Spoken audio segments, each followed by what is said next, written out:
I'm Andy Murch and I'm in Brazil this week looking for freshwater stingrays. The river that you see behind me is a tributary of the Teles Pires river, which separates Pires Strait in central Brazil from Mato Grosso in the south. This river has two species of stingrays that are endemic to this region.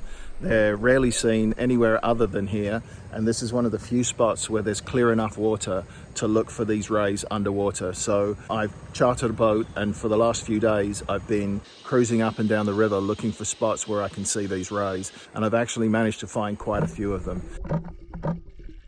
The first ray that I managed to find on the river was a Tapajos river stingray, Pires albimaculata. Bit of a mouthful to say, and absolutely gorgeous. So this ray is predominantly black on the top with tiny white spots. As the ray grows, the spots tend to break up into little clusters, but whether you see the adults or the juveniles, just a gorgeous, really striking ray. The second ray I found was a pearl river stingray, tributary, a very pretty ray. Not surprisingly a popular ray in the aquarium trade, but almost never seen out in the wild. So that was really cool to see this ray, and we managed to see it in all sorts of different life stages. I was jumping in with little juveniles, I saw some big adults. There's actually a lot of rays in this river, which is fantastic to know that there's still that many rays in South America that haven't been snapped up by the aquarium trade. That's kind of been curtailed a little bit by the Brazilian government that have put either limitations or complete moratoriums on certain species, but still it's an issue.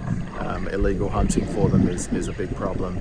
The locals are not especially keen on stingrays because if they're wading in the rivers, they can get some pretty nasty wounds from them.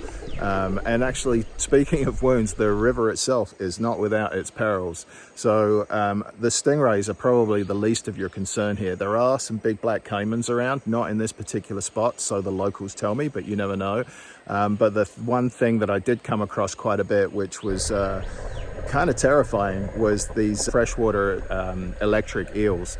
And these guys are very big, and they pack 800 volts of power, so these can easily stop your heart. So I was particularly keen to try and avoid them, but at the same time I wanted to get close enough for a little bit of video and a couple of nice still shots. So I did leap in with a few of these eels, but very scary stuff. They're actually not true eels. They're a type of knife fish which has grown, I don't know, they look about a meter or so long underwater, and yeah, as I said, they pack a pretty serious punch, so I was keen to try and avoid them as best I can. Anyway, between that and the rapids and the caimans and the fires, which you may notice have like turned this area into a very smoky region, we're up against it here, but it's been a fantastic adventure, and I can't wait for the next one. I can't wait to explore more of Brazil. I'll be back next year running more anaconda and jaguar trips, and while I'm here I plan to explore another river